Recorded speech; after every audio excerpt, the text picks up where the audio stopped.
नमस्कार, पद्मेश 24/7 में आपका स्वागत है। चलिए सबसे पहले एक नजर डालते हैं आज की हेडलाइंस पर।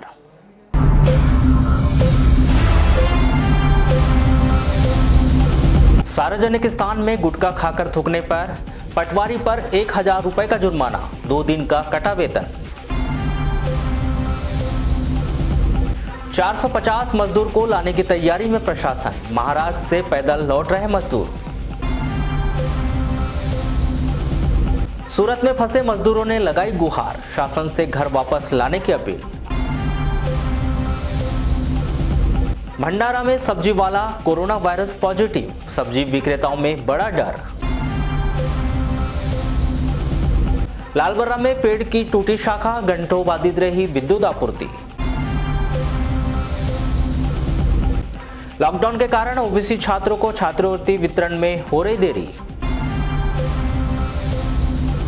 जांच की बड़ी संख्या, 3 दिन में भी नहीं आ रही है रिपोर्ट, 16 संक्रमित रिपोर्ट का इंतजार। अब बढ़ते हैं खबरों की ओर। कोरोना वायरस संक्रमण के प्रभाव को कम करने के लिए केंद्र और राज्य शासन के द्वारा 2 दिन पहले गुटखा खाकर सार्वजनिक स्थान पर थूकने पर 1000 रुपए का जुर्माना तय किया गया था। शायद मध्य प्रदेश के भीतर बालाघाट जिले में पहली कार्रवाई गुटखा खाकर सार्वजनिक स्थान पर थूकने वालों पर की गई है। यह कार्रवाई किरणापुर के पटवारी राजकुमार लिल्लारे को सार्वजनिक स्थल पर गुटखा खाकर थूकना महंगा पड़ गया। किरणापुर एसडीएम आयुषी जैन ने 29 अप्रैल को किरणापुर के क्वारंटाइन सेंटर के निरीक्षण के लिए अन्य अधिकारियों के साथ वहां पहुंची थी। निरीक्षण के दौरान उन्होंने पटवारी को गुटखा खाने के बाद थूकते हुए देख लिया। पटवारी को इस तरह सार्वजनिक स्थल पर थूकने के लिए उन्होंने फटकार भी लगाई। इसके बाद उन्होंने पटवारी श्री लिल्लारे पर सार्वजनिक स्थल पर थूक कर गंदगी फैलाने के लिए 1000 रुपए का जुर्माना लगा दिया और उसका 2 दिनों का वेतन काट कर उस राशि को मुख्यमंत्री राहत कोष में जमा कराने के आदेश दे दिए। जैसे कि कोविड महामारी जो है इसको महामारी घोषित किया गया, इसके संदर्भ में आपदा प्रबंधन नियम के तहत मैंने एक आदेश जारी किया था, जिसमें गुटखा की बिक्री इत्यादि पर प्रतिबंध लगाया गया। उसके पीछे कारण ये था कि लोग थूकें ना। यदि कोई थूकता है तो सबसे ज़्यादा संक्रमण की संभावना उसमें होती है। इस कारण से ये है कि इस पर जो भी थूकेगा, पब्लिक प्लेस पर थूकेगा और ये अन्य प्रकार की गतिविधियाँ इसमें करता है, गुटखा खाता हुआ पाया जाता है, उसके ऊपर कार्रवाई की जाएगी। उसी क्रम में आज एक पटवारी जो थे किरणापुर तहसील के, वो गुटखा खाते हुए पाए गए, जिस कारण एसडीएम ने उनको 1000 रुपये का जुर्माना और 2 दिन का वेतन में काटा। बिरसा तहसील के चिखली निवासी रमतीन बाई को प्रसूति के लिए जिला अस्पताल में भर्ती कराया गया था, जिसके इलाज के दौरान 29 अप्रैल को मौत हो गई। इस मामले में जिला अस्पताल पर लापरवाही के आरोप लगे तो कलेक्टर दीपक आर्य ने जांच शुरू करवा दी। आपको बता दें कि रमतीन बाई को प्रसूति के लिए भर्ती कराया गया, लेकिन 3 दिन बाद जब प्रसूति के लिए सीजर किया गया तो मरे हुए बच्चे को पेट से बाहर निकाला गया। इसके बाद उसकी स्थिति खराब हो गई और 29 अप्रैल को उसकी भी मौत हो गई। प्राइमरीली मैंने सिविल सर्जन से जो बात की है उसके अनुसार ये कि प्रोसीजर का पालन इसमें किया गया है। महिला जो थी उनका हीमोग्लोबिन का लेवल बहुत कम था, तो उस समय इस कारण शायद डॉक्टर ने सीजर उनका तत्काल नहीं कर पाए थे। अभी मेरी बात हुई है, लेकिन मैंने इसमें निर्णय लिया है कि एक जांच दल बिठाया जाएगा, क्योंकि जांच दल अपने फाइंडिंग्स देगा कि प्रक्रिया का पालन किया गया या नहीं किया गया और बाकी सारी चीज़ें मेडिकली क्या आवश्यकताएं उसमें थी। उसके अनुसार जो भी रिपोर्ट की फाइंडिंग्स होंगी उनके आधार पर कार्रवाई डॉक्टर से की। कोरोना संक्रमण से बचाव को लेकर प्रशासन के द्वारा जिले में 3 मई तक पूरी तरह से पाबंदी लगाई गई। वहीं व्यक्तिगत निर्माण कार्य पर भी प्रतिबंध लगाए जाने के कारण सैकड़ों की संख्या में मजदूर बेरोजगारी की समस्या से जूझ रहे। वहीं आर्थिक स्थिति बिगड़ने के कारण उन्हें काफी दिक्कतों का सामना भी करना पड़ रहा है। आज ग्राम हीरापुर से कलेक्टर कार्यालय पहुंचे मजदूरों ने जिला प्रशासन से मदद की गुहार लगाई। इस संदर्भ में मजदूर नवीन दास ने बताया कि उनके बेटे का 9 माह का बच्चा गोंदिया के प्राइवेट अस्पताल में गंभीर स्थिति में भर्ती कराया गया था। डॉक्टरों के द्वारा उपचार के बाद वह ठीक हो गया है, लेकिन अस्पताल को उपचार में हुए खर्च की राशि देने में वे असमर्थ है। मजदूर ने जिला प्रशासन से मदद की गुहार लगाई। बच्चे की अचानक तबीयत खराब हो जाने के कारण हम बूढ़ी हॉस्पिटल लाए, वहाँ से उनको गोंदिया रिफर कर दिए। कब की बात है? 24 तारीख। अच्छा, फिर सर अब हमारे पास 5-6 हज़ार रुपये थे, हमने तुरंत में लगा दिए। अब बच्चे की स्थिति ठीक हो गई, तो छुट्टी कर दी आज। अब और पैसे और लग रही है। कितना लग रहा है? डॉक्टर ने मिनिमम 20,000 बताया। 20,000 रुपये जी। देना। कितना बड़ा है बच्चा? 9 महीने का। क्या समस्या थी उसको? झटके आ रहे थे सर। झटके आ रहे थे। तो अभी आप लोगों के पास पैसा नहीं है? जी क्या काम करते हैं आप लोग? मजदूरी। जिले के विभिन्न महाविद्यालयों में अध्ययनरत ओबीसी के 40% छात्रों को शासन के द्वारा दी जाने वाली छात्रवृत्ति की राशि अब तक नहीं मिल पाई। पीजी कॉलेज छात्रवृत्ति शाखा प्रबंधन की माने तो लॉकडाउन के चलते ओबीसी के छात्रों को 100% राशि उपलब्ध नहीं कराई जा सकी है, लेकिन विभिन्न सरकारी योजनाओं के तहत दी जाने वाली छात्रवृत्ति की राशि छात्रों को उपलब्ध करा दी गई। केवल 40% ऐसे छात्र हैं जो ओबीसी कैटेगरी में आते हैं, उन्हें भी छात्रवृत्ति लॉकडाउन के समाप्त होने पर दे दी जाएगी।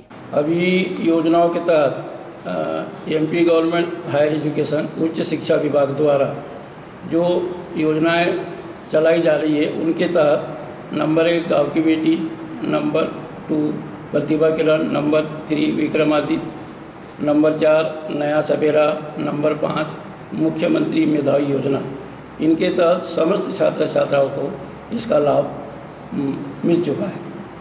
अब पोस्ट मैट्रिक छात्रवृत्ति के अंतर्गत ST के छात्र छात्राओं को समस्त उनके भुगतान कर दिए गए हैं और आवास योजना के तहत जिनके पोर्टल पर सेंशन हो चुके थे उन्हें भी भुगतान कर दिया गया है।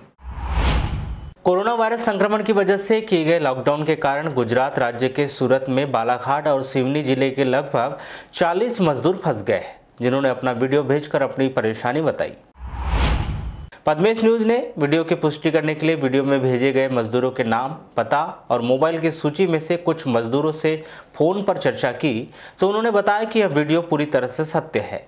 वे बहुत अधिक परेशान हैं। 7 मिनट के भेजे गए वीडियो के देखते हैं कुछ अंश। मेरा नाम परमानंद पटले है, पोस्ट जितारा, जिला सिवनी, मध्य प्रदेश से हूँ। यहाँ पे काम करने आया था, लेकिन अभी लॉकडाउन की वजह से मैं फंसा हुआ हूँ। यहाँ पे बहुत दिक्कत परेशानी हो रही है, खाने पीने के यहाँ लाले पड़े हुए हैं। वही सरकार से मेरा निवेदन है कि हमें किसी भी तरह से जल्द गांव पहुंचाया जाए। सर, मैं दिलेश्वर इंगले बालाघाट जिले का रहने वाला हूँ।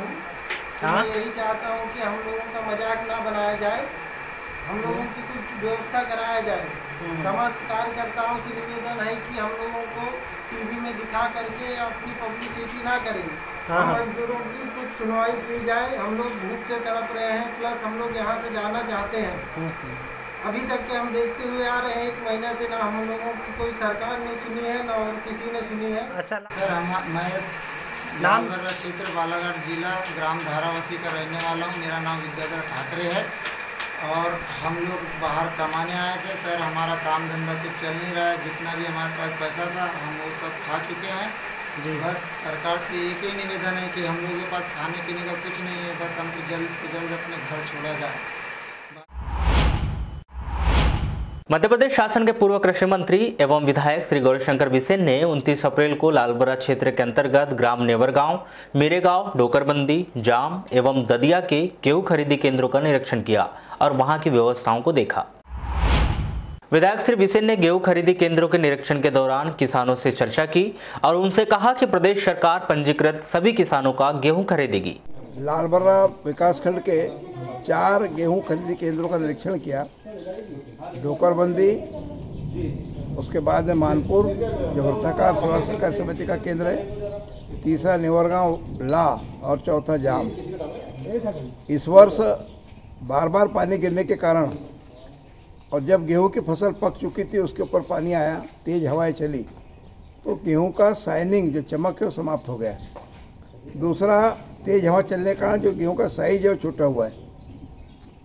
हमारे साथ हमारे डिस्ट्रिक्ट मार्केटिंग अधिकारी और नागरिक आपूर्ति विभाग के अधिकारी, FCI के अधिकारी भी हैं। जो गेहूं का मानदंड है FAQ, उसके अनुरूप गेहूं 100% तो नहीं है, लेकिन जिस गेहूं का कलर उड़ा है, जिसका रंग गया है, उस गेहूं को लेने का निर्णय लिया गया है। राज्य शासन के द्वारा लांजी SDM भारतीय प्रशासनिक सेवा के वर्ष 2016 बैच के अधिकारी श्री अंशुल गुप्ता का स्थानांतरण मुख्य कार्यपालन अधिकारी जिला पंचायत उमरिया के पद पर किया गया है। कलेक्टर दीपक आर्य ने 29 अप्रैल को उन्हें उमरिया जिला पंचायत के मुख्य कार्यपालन अधिकारी का कार्यभार ग्रहण करने के लिए लांजी एसडीएम के प्रभार से भार मुक्त कर दिया है। वारासिवनी में कोरोना वायरस संक्रमण से बचाव के लिए शासकीय भवनों का नगर पालिका सैनिटाइजेशन कर रही है। नगर पालिका, अनुविभागीय कार्यालय, पुलिस थाना, अस्पताल सहित विभिन्न जरूरी कार्यालय खुले हुए हैं, जिनके द्वारा स्थानीय स्तरों पर लोगों से लॉकडाउन का पालन करवाया जा रहा है और लोगों को प्रशासनिक कार्यालयों में आना जाना लगा रहता है, जिसको ध्यान में रखते हुए विशेष रूप से नगर पालिका के द्वारा इन कार्यालय परिसर में सैनिटाइजर का छिड़काव किया जा रहा है। बालाघाट सिवनी जिले के सीमावर्ती क्षेत्र कंजई स्थित क्वारंटाइन सेंटर से मजदूरों को रोकने के बाद पैदल ही उनके घरों तक के लिए रवाना कर दिया जा रहा है। नियम के अनुसार 4 दिन के बदले उन्हें 3 दिन में ही छोड़ दिया जा रहा है और पैदल ही जाने को कहा जा रहा है। आइसोलेशन कक्ष में थे क्या? हाँ। कब आए थे? 25 तारीख को। 25 तारीख को, आज 3 दिन। आज क्या छोड़ दिया क्या आपको? हाँ, छोड़ दिए। क्या बोले? जा सकते हो बोले, डॉक्टर भी आए थे चेक करने के बाद। तो जाने के लिए कोई व्यवस्था नहीं बनाया आपके गांव तक छोड़ने के लिए? व्यवस्था तो है नहीं है बोल रहे तो उनने क्या बोले आपको? जाना है तो जाना है तो जा सकते हो बोले, या फिर घर से तो सुविधा मिलती है तो उन बुला लो बोले। मतलब उनने छोड़ने की कोई व्यवस्था नहीं बनाया? तो वहाँ बता के आए हो आपके? हम घर जा रहे हैं। कलेक्टर दीपक आर्य ने इस विषय पर बताया कि क्वारंटाइन सेंटर में वैसे तो 14 दिन रखने का नियम है, लोगों की संख्या अधिक होने के कारण उन्हें 4 दिनों में छोड़ा जाएगा, लेकिन उसके बाद भी शिकायत मिल रही है तो इसकी जांच करवाई जाएगी। वैसे तो क्वारंटाइन सेंटर में 14 दिन रखने का नियम है। इसके परिप्रेक्ष्य में विस्तृत निर्देश जारी किए गए हैं। जो लोग स्वस्थ पाए जाते हैं, इनका एक बार टेस्ट हो जाता है, उनको यदि भीड़ बहुत होती है उनको छोड़ दिया जाता है, या उनके संक्रमण के संभावना को देखते हुए उनको छोड़ा जाता है। लेकिन यदि खाने के लिए हम लोगों ने प्रत्येक तहसीलदार को 5 लाख रुपये की राशि उपलब्ध करवाई है। उसके बाद यदि राशि कमी पड़ती है तो राशि उनको अन्य मद से भी दी जाएगी। यदि ऐसा कोई स्थिति है, वैसे तो खाने की शिकायतें प्राप्त नहीं हो रही, यदि कोई शिकायत प्राप्त होती तो जो प्रभारी हैं उनके खिलाफ कार्रवाई की जाएगी। जिला मुख्यालय से 12 किलोमीटर दूर सुरवाही गांव के निवासी ने वन कर्मी पर मारपीट का आरोप लगाया है। सुंदर कावरे ने बताया कि वह 29 अप्रैल को सुबह जंगल गए थे। इस दौरान विभाग के 2 कर्मचारियों ने उसकी जमकर पिटाई की।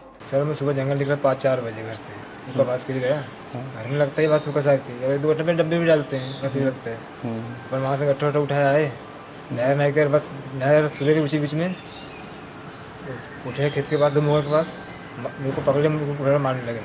किन्ने मारा? फॉरेस्ट वाले। तो क्यों मारे उनने? कैसे मारे आपको? वो कुल्हाड़ी के बेसा से मारे हैं सर। हाँ, कहाँ मारे आपको? हाथ में मारे हैं, पेंटिंग में, कमर में, कूले में। तो बहुत जम के मार दी उन्होंने। तो अपराध दर्ज करवा रहे क्या? करवाऊंगा सर।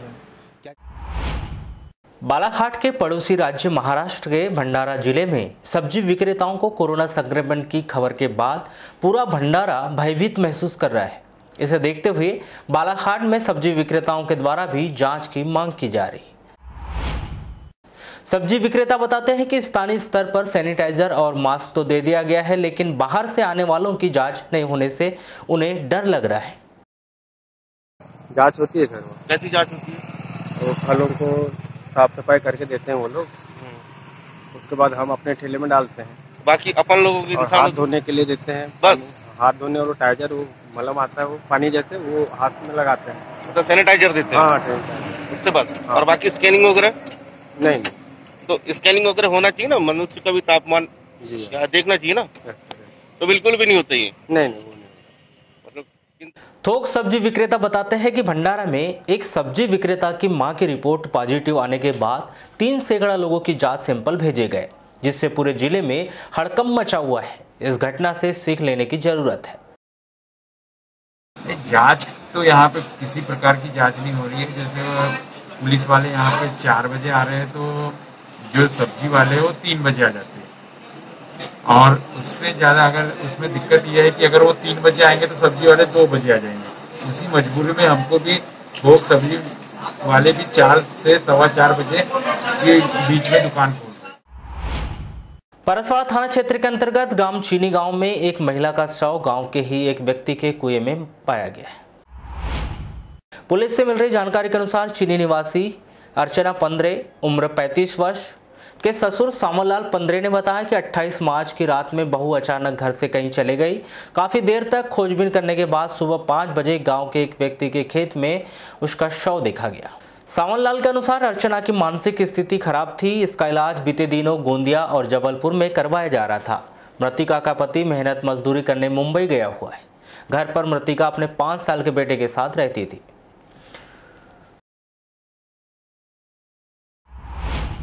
पूरे देश में 22 मार्च को जनता कर्फ्यू के बाद लॉकडाउन कर दिया गया। इसके बाद वाहनों के पहिए जैसे थम ही गए। नतीजा पेट्रोल और डीजल की खपत में बहुत अधिक कमी आ गई। जिले के आंकड़ों पर नजर डाली जाए तो 32 पेट्रोल पंप जहां पर रोजाना 1 टैंकर पेट्रोल और डीजल की खपत थी, लॉकडाउन के दौरान सप्ताह में 1 टैंकर खपत रह गई है। मतलब जिले के भीतर जहां रोजाना 32 टैंकर पेट्रोल और डीजल रोजाना खपत होती थी, आज औसतन 7 दिन में महज 1 टैंकर पेट्रोल और डीजल लग रहा है। यह हाल शहर के भीतर पेट्रोल पंपों के है। हाईवे और शहर से बाहर के ऐसे दर्जन भर से अधिक पेट्रोल पंप है जहां पर पेट्रोल की बिक्री नहीं के बराबर रह गई है। जिला खाद्य अधिकारी HS चौधरी के अनुसार लॉकडाउन के दौरान निश्चित ही पेट्रोल की खपत में कमी आई है, लेकिन वही पेट्रोल और डीजल के दाम में कोई अंतर नहीं आया। लॉकडाउन के बाद से लेकर अब तक लगातार जिले के भीतर बाहर से आने वाले मजदूरों का सिलसिला थमने का नाम नहीं ले रहा है।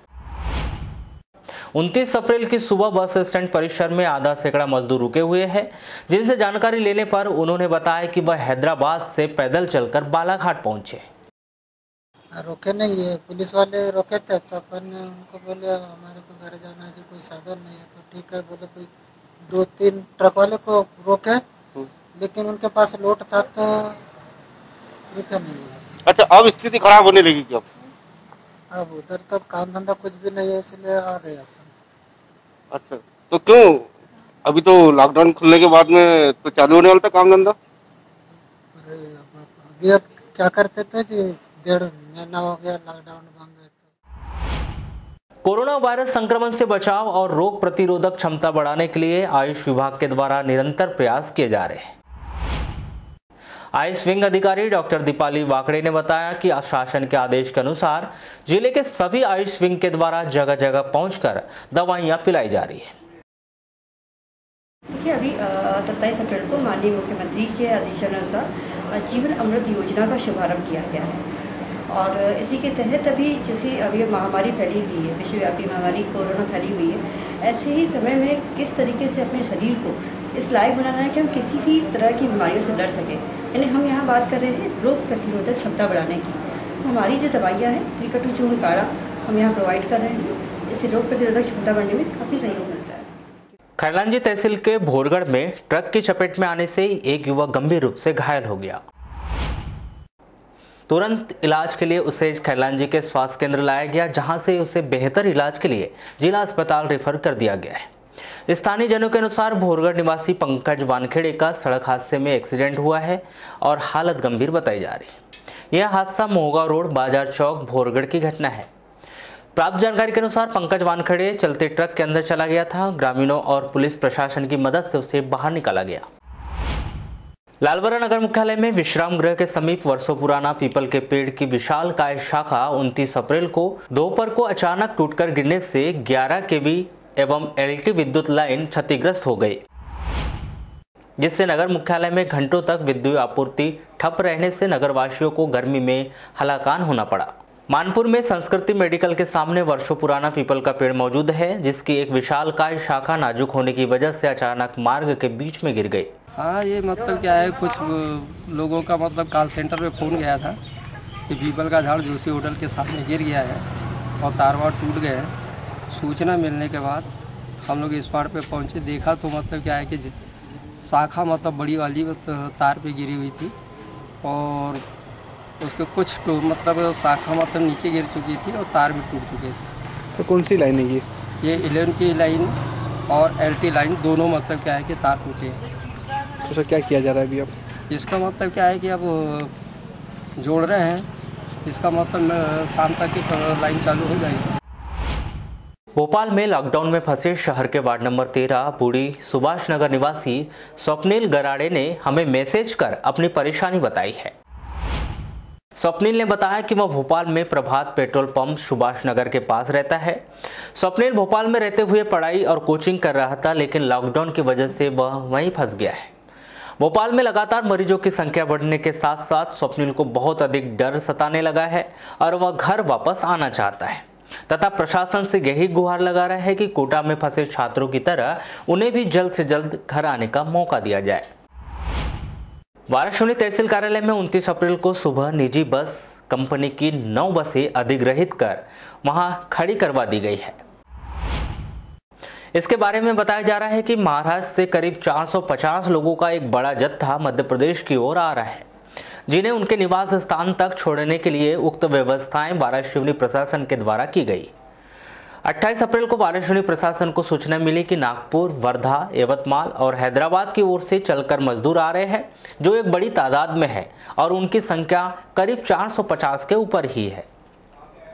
जानकारी यही मिल रही है कि इन मजदूरों को क्वारंटाइन सेंटर में रखा जाएगा, क्योंकि ये जिस क्षेत्र से आ रहे हैं वह रेड जोन में आता है।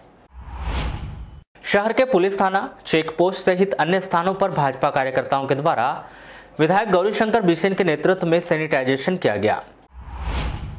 नगर मंत्री सुरजीत सिंह ठाकुर ने बताया कि प्रदेश के पूर्व मंत्री व विधायक गौरीशंकर बिसेन के नेतृत्व में नगर के विभिन्न चौक चौराहे, सीमाओं में गश्ती, सुरक्षा दल के चेक पोस्ट, बैरिकेड और पॉइंट स्थलों के साथ ही नगर पालिका के द्वारा संचालित दीनदयाल रसोई परिसर व गिरजाघर परिसर को कीटनाशकों का छिड़काव कर शुद्धिकरण किया गया है। आज हम सभी कोरोना वॉरियर्स, हमारे मार्गदर्शक और इस सैनिटाइजेशन के प्रेरणा स्रोत हमारे आदरणीय गौरी भाऊ के प्रेरणा से हम सभी लोग इस सैनिटाइजेशन का काम कर रहे हैं। आज नगर पालिका में जहां हजारों लोगों को भोजन यहां से बनकर नगर के अलग अलग हिस्सों में जाता है, उस दीनदयाल रसोई का सैनिटाइजेशन, साथ ही हमारे वो पुलिसकर्मी जो अपनी जान की बाजी लगाकर हमारी जान की सुरक्षा में लगे हुए हैं, जिन्होंने आज तक, जिनकी मेहनत से आज तक बालाघाट नगर और जिला कोरोना महामारी से बचा हुआ है, ऐसे पुलिसकर्मी जहां पर भी ड्यूटी कर रहे हैं उन सभी चेकिंग पोस्टों को हमने सैनिटाइज किया है। और हमारी सभी से अपील है कि सभी लोग घर पे रहें और उनका सहयोग करें। अब आप पद्मेश 24/7 की तमाम खबरें हमारे YouTube channel Padmesh news Balaghat को सब्सक्राइब कर भी देख सकते हैं। वाराणसी थाना के अंतर्गत एक ग्राम की 15 वर्षीय बालिका के साथ सामूहिक दुष्कर्म की घटना सामने आई है। यह घटना लगभग 6 माह पहले की है। बालिका की गर्भवती होने के बाद उसका खुलासा हुआ है। नाबालिग की मौखिक सूचना पर पुलिस ने सभी आरोपियों के खिलाफ अपराध पंजीबद्ध कर लिया है और उनकी पतासाजी कर रही है। पीड़िता वाराणसी के एक निजी स्कूल में कक्षा 7वीं तक पढ़ी है। पिछले साल दिवाली के दिन रात 8 बजे घर में गांव के 4 लड़के नवीन कुंबले, डंडू उर्फ रामचरण 25 वर्ष, छोटू उर्फ अविनाश भुंडे, नवीन ने दुष्कर्म की घटना को अंजाम दिया। हमारे पास में कल जो है डायनेट के माध्यम से एक जानकारी आई थी, जिसमें जो मजबूबा है उसके विषय में जानकारी मिली कि अब से कोई 4 से 5 माह पूर्व जो है उसके साथ में दुष्कर्म की घटना घटित हुई है। जानकारी मिलते ही पुलिस अमला सक्रिय हुआ और लड़की से बातचीत करके, चूँकि नाबालिग है वो, FIR कायम की गई एवं अन्य मेडिकल परीक्षण किए जा रहे हैं। आरोपियों की जो है पुलिस अब तलाश कर रही है। वाराणसी के अंतर्गत ग्राम कोटे, वाराणसी के कायदी में एक पूरे परिवार को ही उसके घर से अलग बाजू में बने प्राथमिक स्कूल भवन में क्वारंटाइन कर दिया गया है। परिवार में 2 महिला, 1 पुरुष सहित 2 छोटे छोटे बच्चियां भी शामिल हैं, जो 10 मीटर की दूरी पर स्थित अपने मकान को निहार रहे हैं। क्वारंटाइन सेंटर में जहां एक ही रूम है, उसी में यह पूरा परिवार 2 दिनों से अपने घर को सुना छोड़कर वहां पर रह रहा है, जबकि बाजू में ही स्थित उनका 6 कमरों वाला पक्का सर्व सुविधा युक्त भवन है, जहां पर यह परिवार बेहतर और अच्छे ढंग से क्वारंटाइन रह सकता है। और ऐसे हालात में जबकि इस परिवार में अन्य कोई सदस्य नहीं है। हम 5 लोग रहने वाले कहाँ के हैं? यहाँ की कैदी की ड्यूटी है मिसेस की छिंदवाड़ा में। अच्छा, ड्यूटी छिंदवाड़ा में। तो आप लेने के लिए गए थे? लेने के लिए गए थे मैं। तो ये कब गए थे आप लेने के लिए? 27 तारीख को परमिशन लेकर एसडीएम सर से तो छिंदवाड़ा से लेकर कब पहुँचे यहाँ पर? 27 तारीख को, उसी दिन की परमिशन थी। उसी दिन की परमिशन जी। जब यहाँ पर लेकर आ गए तो रास्ते में टेस्ट वगैरह हुए थे आपके? जी बिल्कुल, टेस्ट हुए थे पूरे। टेस्ट की फाइल है पूरी, और वहाँ से ई पास कलेक्टर साहब ने भी, अपर कलेक्टर साहब ने भी हमको ई पास दिए। तो इस क्वारंटाइन सेंटर में सिर्फ आप ही हैं यहाँ? जी जी जी। किस तरीके की व्यवस्था है यहाँ पर? व्यवस्था तो हम ही है अब यहाँ पर, और ये स्कूल में अब ये हम ही है यहाँ पर, समझ लो व्यवस्था के लिए हम ही व्यवस्था है और हम ही रह रहे हैं। सर मैं छिंदवाड़ा जिले में जुन्नारदेव ब्लॉक में हूँ। जुन्नारदेव ब्लॉक में किस तरीके की परेशानी यहाँ पर आपको देखने में आ रही है? परेशानी बस यही है, मेरा बस कहना यही था कि मेरे घर में अगर कोई अदर मेंबर अगर होता तो हम लोग जाने के लिए तैयार थे। हालांकि अभी भी हम तैयार ही है, आगे जैसा हमसे कहा गया हम लोगों ने उस चीज़ को फॉलो किए हैं। बस यही कहना था मेरा कि कोई अगर अदर पर्सन नहीं है हमारे घर में तो हमें वहीं रहने दीजिए, हम अपने घर में ज़्यादा सेफ महसूस करेंगे। वैश्विक कोरोना वायरस महामारी से बचाव के लिए शासन प्रशासन सहित समाजसेवी एवं राजनीतिक पार्टी के पदाधिकारियों व कार्यकर्ताओं के द्वारा राहत सामग्री का वितरण व दवाओं का छिड़काव करने सहित अन्य तरह से प्रयास किए जा रहे हैं। इसी कड़ी में नगर मुख्यालय स्थित बस स्टैंड एवं थाना परिसर में 29 अप्रैल को भाजपा पदाधिकारियों व कार्यकर्ताओं के द्वारा कोरोना संक्रमण से बचाव के लिए दवाओं का छिड़काव कर सैनिटाइज किया गया। बालाघाट जिले के जो युवा हैं विशेष रूप से उन्होंने सैनिटाइज करने का जो काम किया है उसके लिए हम सभी यहाँ पे एकत्रित हुए हैं। और आप सभी जानते हैं इस समय हमारा हिंदुस्तान और सारा विश्व कोरोना नामक बीमारी से ग्रसित है, और ऐसे समय में हम सभी प्रशासन का सहयोग करें। माननीय नरेंद्र मोदी जी का जो लॉकडाउन रहा है उस लॉकडाउन के माध्यम से हम सभी इस बात के लिए प्रेरित हों कि हम लोग सेल्फ विथ मास्क के माध्यम से भी प्रयास करें। कोरोना वायरस महामारी का प्रकोप देश में निरंतर बढ़ते जा रहा है, जिसके बचाव के लिए सरकार के द्वारा लॉकडाउन घोषित किए जाने से जिले के हजारों मजदूर दूसरे प्रदेशों में फंसे हुए हैं, जिन्हें राज्य सरकार के द्वारा वापस अपने घर पहुंचाने के लिए हाल ही में निर्देश जारी कर दिए गए। जिसके पश्चात दूसरे राज्यों में फंसे हुए मजदूरों के द्वारा निरंतर पद्मेश की टीम से संपर्क कर वीडियो के माध्यम से शासन प्रशासन से अपने घर वापसी की गुहार लगाई जा रही है। लॉकडाउन के दौरान लालबरा ब्लॉक के 29 महिला पुरुषों एवं बच्चों सहित बालाघाट जिले के 55 मजदूरों ने 29 अप्रैल को व्हाट्सएप के जरिए पद्मेश की टीम से संपर्क किया एवं अपनी मजबूरी बताते हुए बालाघाट से लगभग 900 किलोमीटर दूर गुजरात राज्य के सोडा सेक्टर 2 साईनाथ सचिन जिला सूरत से अपने गृह ग्राम पहुंचाने हेतु गुहार लगाई है। हम लोग मध्य प्रदेश के बालाघाट जिला एंड सिवनी जिला के मजदूर हैं। हम लोग गुजरात में सूरत शहर में कमाने आए थे। कृपया लॉकडाउन के चलते हम लोग यहाँ फंस गए हैं।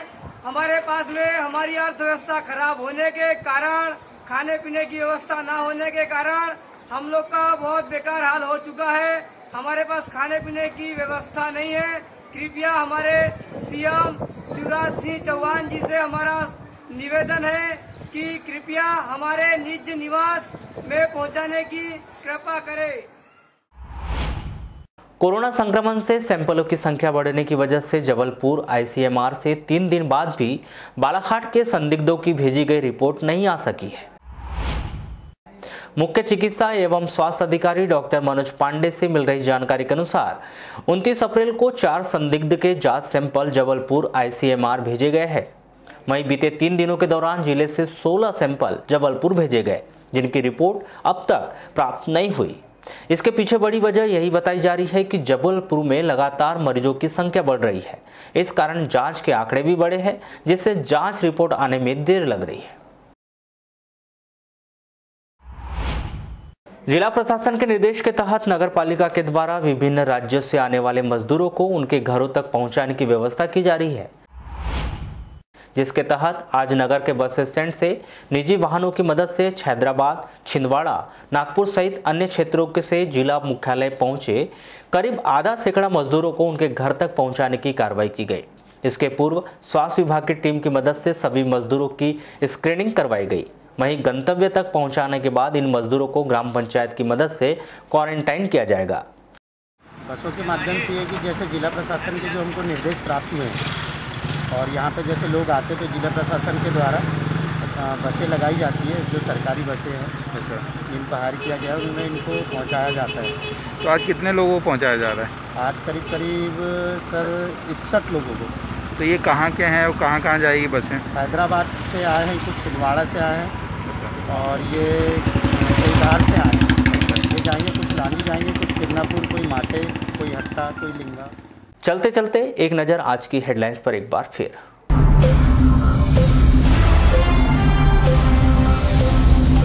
सार्वजनिक स्थान में गुटखा खाकर थूकने पर पटवारी पर 1000 रुपए का जुर्माना, 2 दिन का कटा वेतन। 450 मजदूर को लाने की तैयारी में प्रशासन, महाराष्ट्र से पैदल लौट रहे मजदूर। सूरत में फंसे मजदूरों ने लगाई गुहार, शासन से घर वापस लाने की अपील। भंडारा में सब्जी वाला कोरोना वायरस पॉजिटिव, सब्जी विक्रेताओं में बड़ा डर। लालबर्रा में पेड़ की टूटी शाखा, घंटों बाधित रही विद्युत आपूर्ति। लॉकडाउन के कारण ओबीसी छात्रों को छात्रवृत्ति वितरण में हो रही देरी। जांच की बड़ी संख्या, 3 दिन में भी नहीं आ रही है रिपोर्ट, 16 संक्रमित रिपोर्ट का इंतजार। तो पद्मेश 24/7 में बस इतना ही। बने रहिए हमारे साथ, तब तक के लिए दीजिए इजाजत। नमस्कार।